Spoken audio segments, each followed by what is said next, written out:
Balik pa kayo yung bag ko, please. Thank you. Meron na kayo dyan mga lesson 6, ha? Thanks. Then you do pala siya. Bro, ikaw lesson 6. 6 ba yan? Ate Marlene, kayo po may lesson 6. Ay. Kaya, Wala ito kay 5. Wala akong 6.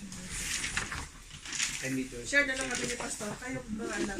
wala kasi nakapag notes last week dahil Dahil yata sa pansit. anyway mag-pray lang tayo sandali before tayo mag-start. Father God, once again we just submit this time to you. Lord, totoo nga na Lord, napaka-imposible ng mga bagay na binigay mo sa amin para gawin namin. But Lord, you designed this because you specialize on impossible things. Because you will make them possible. Hindi kami pero not our knowledge, not our mind, but it is you who's going to speak to us this afternoon. Holy Spirit, once again, we welcome you. Be in our minds and be in our hearts as we listen to you. Bless this time and bless this afternoon. And we commit everything to you in Jesus' name. Amen. Okay, lesson 5 is... Anong title dyan sa lesson 5? Seeing life. Seeing life from God's perspective. Ang natapos natin doon is life is a test and life is a trust. Kasi ang ano natin ngayon, ang pangatlo is ang lesson 6 is life is a temporary assignment. Okay? Life is a test, ibig sabihin araw-araw, everyday, ang mabuhay natin is nakatest. God is watching our character, our every reaction sa lahat ng mga pangyayari sa buhay natin. The moment we wake up, kung nakamong na tayo, tinitest ng Panginoon. Kitang-kita yan ng Panginoon. Yeah? So we are being tested. At kung ano yung ginagawa natin dito, our character, how we react to those things, this may eternal implications. Kung paano tayo nag-react sa mga sitwasyon na darating sa buhay natin, sa mga pang-i-insulto ba sa atin or sa mga paghihirap natin, how we react to those things has an eternal value.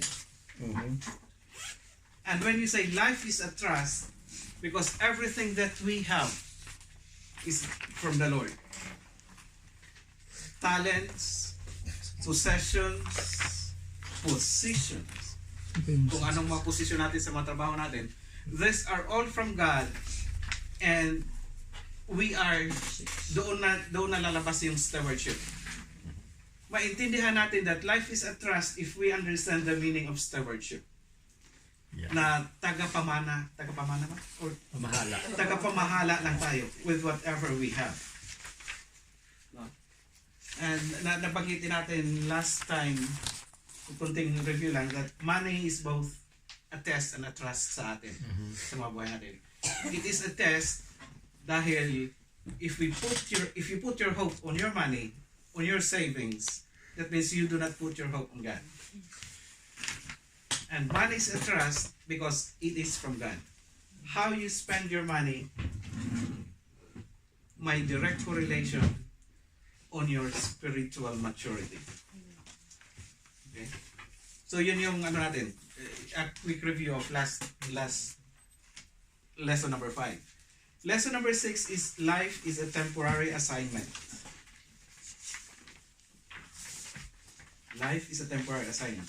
Psalms 39 verse 4. Andyan sa mga notes ninyo. Lord, remind me how brief my time on earth will be. Remind me that my days are numbered and that my life is fleeing away. So dapat as children of God, maintindihan natin that we are just passers-by sa mundo na ito. Kaya there is a saying na huwag tayong masyadong maging attached sa mundo na ito. Sa mga bagay dito sa mundo because sandali lang yung buhay natin dito. No? Life is described as a mist, a fast runner, a breath, and a wisp of smoke. Yung parang mabilis lang talaga ang buhay natin dito. Because if we compare our life to eternity, Except. napaka-exit. What is, mapala tayo 70 years. 70 years old, average. Or, maabot tayo ng 90. Na naka-simmer frame na tayo. So, if you think of life here na hanggang dito lang tayo, napakadami nating mamiss. Because our life here on earth is just a preparation of what our life will be in eternity. So if we think if we do things just because we are here on earth, nagagawa tayo, magpaplano tayo, gagawa tayo ng mga decisions based lang dito sa buhay natin dito sa mundo, we are missing something.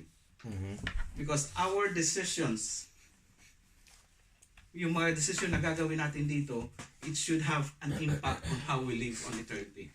Kasi yun ang dapat bigyan natin ng pasin. Dapat natin bigyan ng preparation. And to make the best of our life, ito yung dalawang truth. Compared with eternity, life is extremely brief. Andiyan yun sa inyo, no?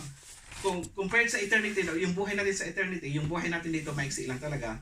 And earth is only a temporary residence.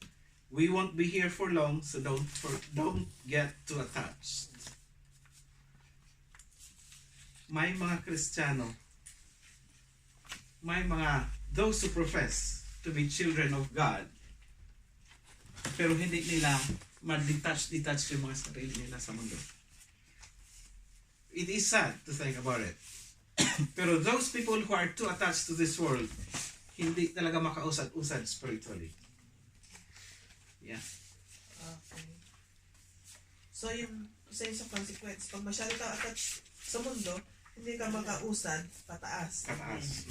Kasi nga, parang naho-hold ka pababa. Mayroong nag-hold back sa'yo pababa. So, may mga dapat pang ibigay sa iyo ang Panginoon, but because you are too attached to this world, hindi niya maibigay-bigay sa iyo. Because yung focus mo is dito sa mundo eh. Yung how you live, kagaya ng success, kagaya ng materialism. Pag doon tayo nakafocus, alalahanan natin na kung kahit anong success that we gain here on earth, iiwan natin dito yan. baka parang ganito pala. Isang kami mo humahawak kay Lord. Pero nakahawak ka dito sa kabila. Sa isang ano na yun, Which, sa mabigat na. for a true Christian, dapat mamili ka eh. Saan ba talaga ako? Saan ba ang magiging focus ko? Is it here? Yung buhay ko dito? I mean, in our world today, na full of entertainment, madaling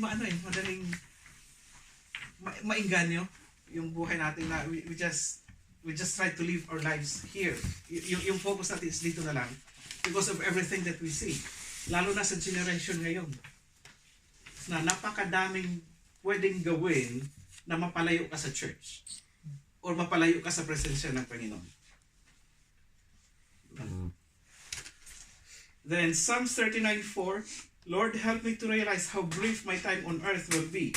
Help me to know that I am here but for a moment. So isang ano lang tayo dito. Psalms 39 verse 4 yun. Then ang term na ginagamit sa Bible about our life here on earth is alien, foreigner, stranger, visitor, traveler. Yun ang term na ginagamit sa Bible. Sa Psalms 119 verse 19, I am but a foreigner here on earth. So hindi talaga tayo taga rito eh. Foreigner. If we look at the Bible, alien tayo dito.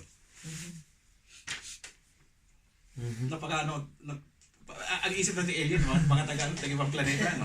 Tayo pa pala. Pero spiritually, we are aliens here. We are foreigners here. And 1 Peter 1:17, if you call God your Father, live your time as temporary residents here on earth. If you call God your Father. which lahat tayo naman tumatawag sa Panginoon natin na Father natin. So we need to think of ourselves that we are just temporary residents here. God says His children are to think differently about life from the way unbelievers do. Ano ba ang iniisip ng mga unbelievers? Laging kasiyahan. Laging kasiyahan?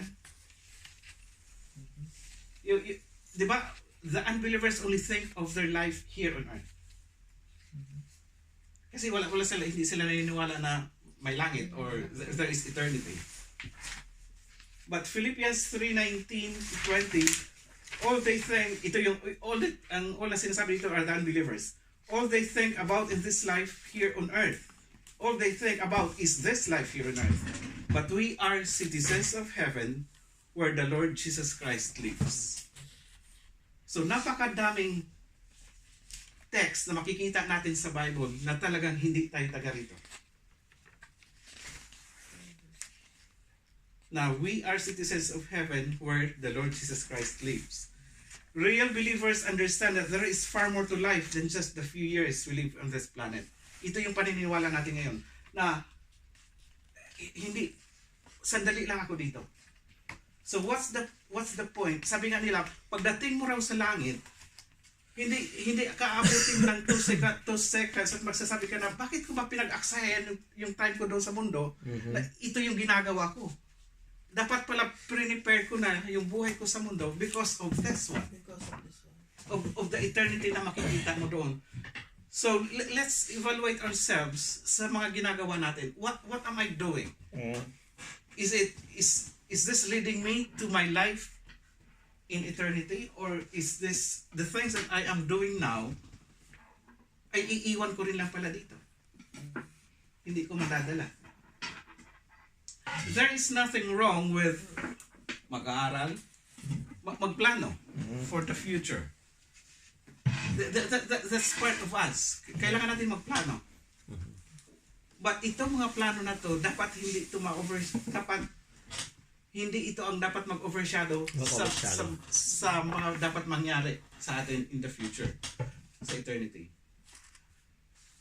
We can plan our lives here on earth, but let's not forget that there is a life better than our life here on earth. Our identity is in eternity and our homeland is heaven. So, ang identity natin is eternity. Yung walang katapusan. And homeland natin is heaven. Hindi Southampton, hindi UK. It's not even Philippines. No? Because when we know this truth, na hindi tayo taga rito, we will stop worrying about having it all. Yung have it all on earth. Yung trabaho tayo ng trabaho para makamtan natin yung mga gusto natin makamtan. Mag-iiba yung projection ng perspective, yung thought pattern natin eh. Na, bakit ba? Why do I need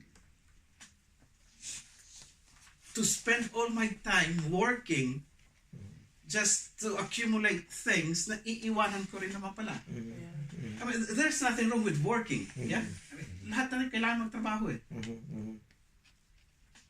But, ang work ba natin ay natatabunan na yung goal natin of eternity? Yung work ba natin is hindi na natin nagagawa yung mga dapat na pinagawa sa atin ng Diyos? Which is, what God is asking us to do is, this is in preparation for what we are going to do in heaven. So kung hindi natin yun magawa dito sa earth because we are so busy with the things na para lang dito sa mundo, how can we achieve yung mga dapat nating gagawin para sa eternity? God is clear about the danger of living for the here and now and adopting the values, priorities, and lifestyles of the world around us. When we flirt with the temptations of this world, maganda ang term dito, God calls it spiritual adultery. Kung mag-flirt tayo ng mga temptations dito, because nakafocus tayo dito sa mundo. Okay? James chapter 4 verse 4, you are cheating on God If all you want is your own way, flirting with the world every chance you get, you end up enemies of God and His way. So again, this is the time to reflect, to evaluate ourselves. Ano ba yung mga ginagawa ko? Am I doing the things of God? Or am I doing things for myself that makes me an enemy of God and an enemy of His ways? Ito parati na natin itong narinig. 2 Corinthians 5:20. We are Christ's ambassadors. Itong verse na ito parati natin narinig. Ambassador. So ang ambassador, hindi naman kung ambassador ka sa UK. Okay, kung Pilipino ka na ambassador sa UK, hindi ka taga UK. Di ba? I-represent mo lang. Kung representative ka lang. So, hindi ka talaga taga UK. So, kung we are ambassadors here on earth, hindi tayo taga rito. Kaya lang, ang nangyari doon, may mga times na yung mga tao na pinapadala doon sa ibang lugar as ambassadors, Ayaw na umuwi. ayaw na uuwi because they fall in love of the place. Di ba? At ano ang itatawag mo doon? They are traitors of their own country. Yeah. That's why if we fall in love in this world, then we are traitors of heaven. Mabigat yan, ha? But Kasi that's true, dito no? na tayo nakafocus. Paano kung magpalit pa ng nationality? Nationality. Tatanong Tayo, our citizenship is in heaven. Magpalit ka ng citizenship para maging taga-mundo ka, you are a traitor of heaven. Parang. Yung mag-dual citizen, hindi naman siguro malaking kasalanan. Pero yung magpalit ka ng allegiance mo, magpalit ka ng allegiance mo sa heaven, in comparison sa allegiance mo sa earth, I think that's what, the trouble can come in. Yeah, yung mga taong ambassadors to another country na mas na in love sila doon sa ibang country.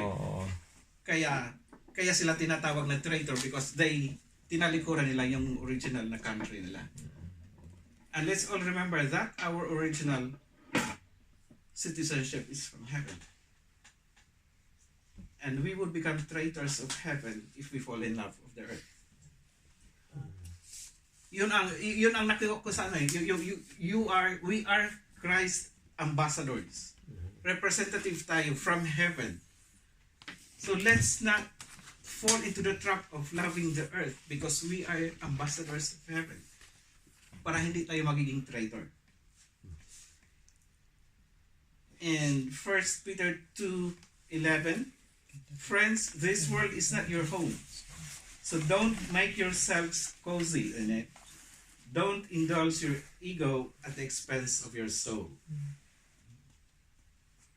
Ano yun? Yung the message na translation. The fact that earth is not our ultimate home explains why, as followers of Jesus, we experience difficulty, sorrow, and rejection in this world. Marami nagtatanong nito. Bakit ba Kristiyano ako? Ang dami kong mga pagsubok. Ang dami kong na-experience na paghihirap. No?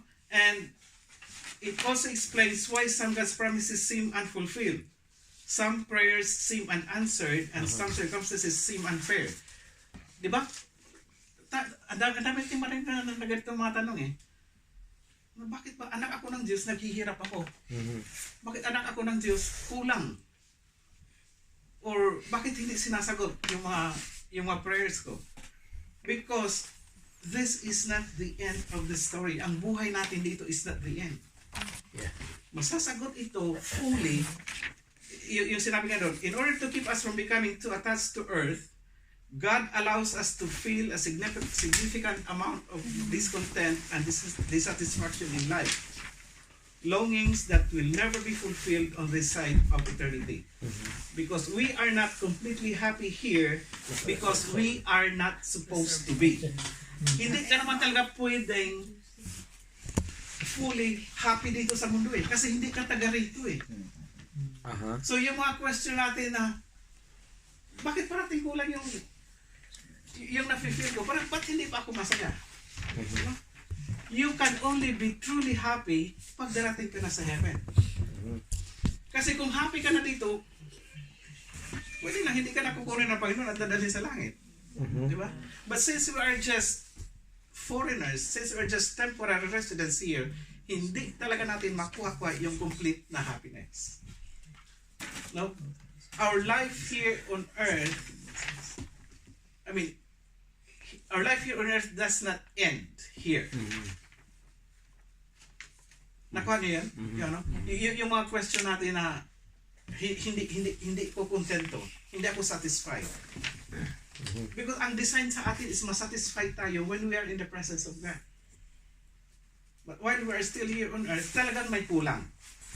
Dapat tanggapin natin yon na kahit gaano tayo kayaman, ka-successful, while we are still here on earth, hindi talaga tayo masatisfied fully, totally. Because satisfaction, yung tunay na satisfaction can only happen in the presence of God when we are in heaven.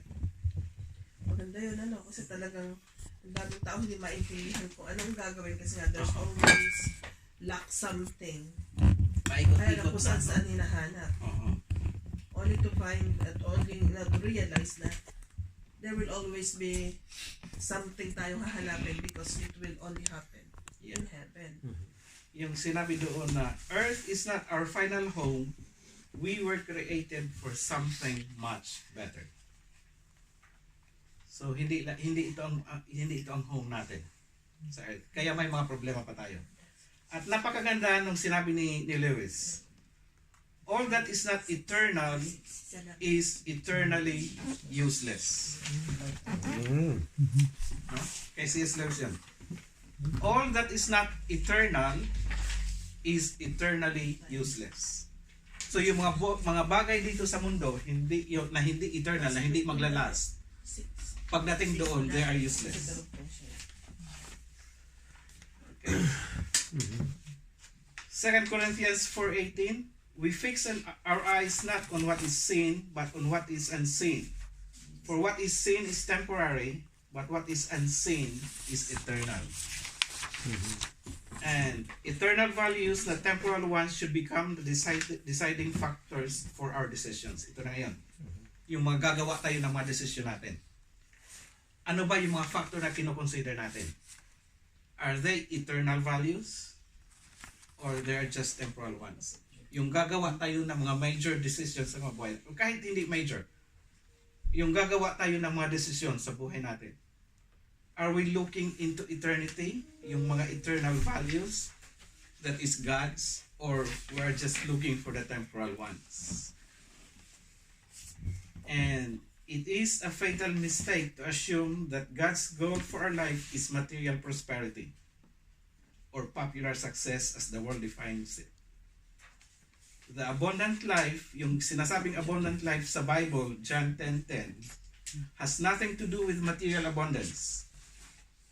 And faithfulness to God does not guarantee success in career or even in ministry, because they are just temporary crowns that we should not focus. So never focus on temporary crowns dito sa mundo.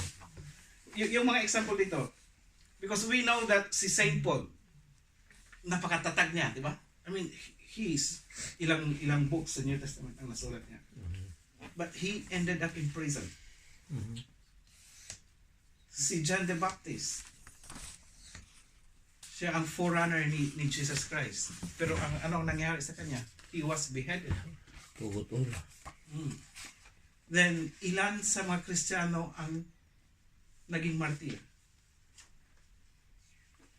No? With nothing to left behind. But in God's eyes, the greatest heroes of faith are not those who achieve prosperity, success, and power in this life, but those who treat this life as temporary assignment and serve faithfully, expecting their promised reward in eternity.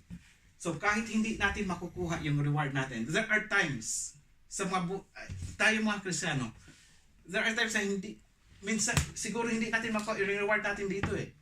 But the reward we are expecting is not the reward here on earth. The reward we are expecting is the reward in heaven. At ito yung tinitingnan din ng Panginoon. That we are not, gagawa tayo tayo dito, may mga tungkulin tayo. We have tasks kahit dito sa church. No? It can be na hindi natin matanggap yung reward natin dito eh. But it doesn't matter because we are sure that we will receive a far greater reward when we are in heaven. Kagaya nga kina Paul tsaka John the Baptist tsaka yung mga martyrs. You cannot say that they ano ba ang naging buhay nila dito when they were here on earth. Di ba? Hindi naman smooth sailing yung buhay nila dito. But they understand na kahit ganun yung buhay nila, it's not yung hindi naman peaceful ang term doon eh. Yung term sa mundo is hindi naman grandioso na yung parang tinataas sila, but they keep on doing their job. They are faithful because yung in-expect nila na reward is hindi yung reward dito sa mundo. That's why ito rin yung reason why we can sustain. Dahil kahit anong gagawin nila sa atin dito, they cannot do anything sa faith natin because yung reward na expect natin is nasa langit eh. Hindi yung dito. So kahit mamamatay tayo dito, still we are the winners because the reward is waiting in heaven. Okay? Our time on earth is not the complete story of our life. We must wait until heaven for the rest of the chapters. And it takes faith to live on earth as a foreigner. Ano? It takes faith faith to live on earth as a foreigner. Kailangan mo talaga ng matatag na pananampalataya. Kasi foreigner lang tayo dito. Takes faith. Again, our time on earth is not the complete story of our life. So huwag na tayong ma-worry o huwag na tayong mag-alala na-achieve ko ba yung dapat kong ma-achieve? Yung success na gusto ko, nakuha ko ba? No? Because there is still that part, the other part of our life na mas mahaba na eternity at doon matatapos at doon natin makikita yung mga hinahanap natin. It cannot be here. When life gets tough, when we are overwhelmed with doubt, and when we wonder if living for Christ is worth the effort, let us remember that we are not home yet. Wala pa tayo sa tahanan natin. At death, we won't leave home, but we will go home. So temporary lang talaga tayo dito, no? And talagang darating yung time na yun na magdadaw tayo, darating yung time na madi-discourage tayo. But let's remember, hindi ito, it doesn't end here. Kung mamamatay man tayo, sabi nga, we won't leave home. Hindi natin iiwanan yung tahanan, bak pupunta tayo sa tahanan natin. Yun yung encouragement na dapat makuha natin. Having that attitude and that concept na we are just temporary residents here on earth. Okay? So yung lesson natin ngayon that this world is not my home. Hindi natin tahanan to. We are just temporary residents here. And yung question na dapat natin titingnan or isipin pag uwi natin is, how should the fact that life on earth is just a temporary assignment change the way I am living right now? Ano ba yung mga dapat kong baguhin on how I am living now para ma-change? Ano ba yung dapat kong i-change sa pamumuhay ko ngayon para mag-reflect na hindi ako taga rito? That I am just a temporary resident here on earth. What will be Brother Manny? Sample. How should the fact that life on earth is just a temporary assignment change the way I am living right now. Dito na kasi, ito na yung reflection natin na ano ba yung mga ginagawa ko ngayon sa buhay ko. Am I just doing this for short-sighted? Yung focus ko ba is dito lang? Or may kailangan ba akong baguhin sa mga ginagawa ko to reflect that I am living in preparation for my life in eternity? Actually, magiging malaking impact no? Mm-hmm. Kapag na-realize mo na tayo pala kasi, well, for me kumbaga, yung knowledge na yan na sinasabi mo madalas minsan na we don't belong here, we belong in heaven. Yeah. But parang yung reality doesn't sink in. Yeah. Parang gusto mo pa rin dito, gusto mo pa rin mabuhay ng maayos, ng ano mo yun? Parang it contradicts what you profess, no? Oo, parang gano'n. Parang gusto mo pa rin makapag-acquire ba ng things. Mm-hmm. Pero ang ganda nung reflection na gano'n na parang, oo nga Lord, gusto ko nga yung mga sentences na sinabi mo, ala naman dito. Ang gaganda yan. Meron siya. Sorry. Lahat. Kakaramihan. Ay, yung mga, Wala pa siya po. kailangan kasi akong copy Karamihan doon. In addition siguro doon, ang nakonclude natin dito kanina doon sa mga statement, sabi dito, your vision shall determine your destination. Kung saan ka nakatingin, doon ka pupunta. I mean, how you gonna spend your money. Kung ang vision mo, eternity, it will greatly affect how you gonna spend your money, how you gonna spend your time, how you gonna spend your talent. Kasi nga, meron lagi siyang parallel, ano. Ngayon, for example po tayo dito, no. Karamihan sa ating citizen. But look at this. If you're planning to retire in the Philippines, yun mo yung pera mo, saan na pupunta? Inuuwi mo ng Pilipinas, di ba? Yung ba rito, nag-isa dito, hindi, siguro dito na kami tatanda. O yung mga property doon, ibenta na doon, dadali na rito. Kasi, your vision about what's gonna happen in the future will greatly affect how you're gonna live your lives today. I mean, saan ko ba ito dadalhin? Itong pera na to, itong mga investment ko na ito, saan ko ba ito dadalhin? Kasi sineset mo, basically, it's napakaganda na reflection siguro na kung saan ka nag-i-invest, ibig sabihin yun ang destiny mo. Tama ba? Yes. Kung nag-i-invest ka ng halimbawa ay, ito pera na ito, bibigay ko to. Ano bang purpose na bakit ito bibigay? To win souls ba o to acquire something for myself? And all of us are acquiring material things. But how about the other part? Tama ba? Yeah. Si Sin kasi, yan ang naging ano yan, di ba? Para bang yung kahit yung up to the last money, sabi niya, no, it can still save. It can still save one. Kasi our vision will determine yung ating determination, yung ating destination. And how you're gonna spend your life, your talent, your skills, it will determine kung saan ka talaga papunta. Kung talaga yung pinakamahalaga sa atin. I still believe na, I mean, yung desire, yung want natin to acquire material things, I mean, it's from God. No? Ang mali lang kasi ng tao is, yung desire na yun, natatabunan na yung nagbibigay ng blessing. Kung, lalo na't makuha mo na yung desire mo. So, nalihis na yung focus mo. Na instead na patuloy kang mag-focus sa giver, doon ka na sa material na natanggap mo, nakafocus. Sa noon, yung sa marami nagsasabi noon na mapunta lang ako sa abroad. Diba? Ang dami kasi natin kung isang pinaplano. Tapos pag nakarating na ng abroad, nakalimutan na yung Kung anong sinabi pangako mo kay Lord. Lord, makarating na ako sa abroad. Sinabi ko ba yun? Nasa abot ka.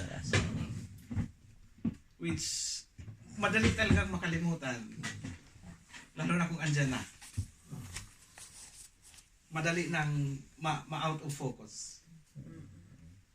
Yung focus mo that you are in one, tsaka yung focus mo that you have acquired something, mag-iiba talaga eh. Kung mga self lang natin ang titingnan. I mean, it is